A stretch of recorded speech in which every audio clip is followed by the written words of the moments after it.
সৃষ্টিকর্তা যখন কাউকে ডাকেন তখন সমস্ত সৃষ্টি তার আদেশ মান্য করে।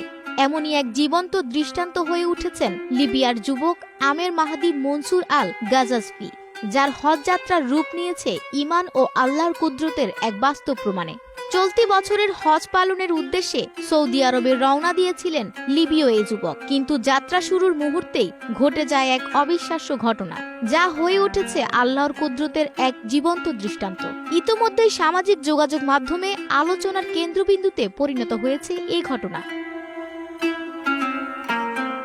দুদিন আগের ঘটনা। হজ পালনের উদ্দেশ্যে সৌদি আরবগামী একটি ফ্লাইটের শেষ যাত্রী ছিলেন আমের। দুপুর 12টার নির্ধারিত ফ্লাইটের সময় দলবদ্ধভাবে হজ যাত্রীরা ট্রিপলি বিমানবন্দরে আসেন এবং বোর্ডিং সম্পন্ন করে বিমানে ওঠেন।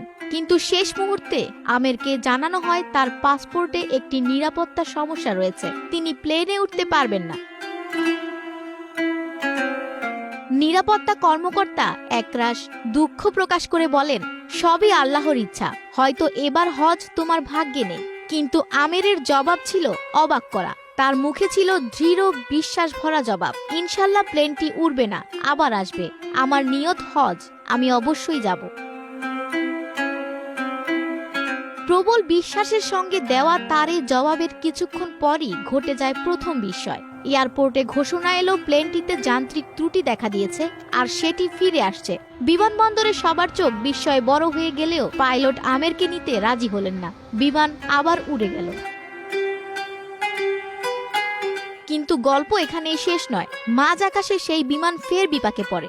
এবার মৌসুমী ঝড়ো আবহাওয়ার কারণে আবার ফিরে আসে বিমানটি। এবার পাইলট নিজেই বললেন, আল্লাহর কসম, আমি আর উড়ব না যতক্ষণ না আমের প্লেনে ওঠেন।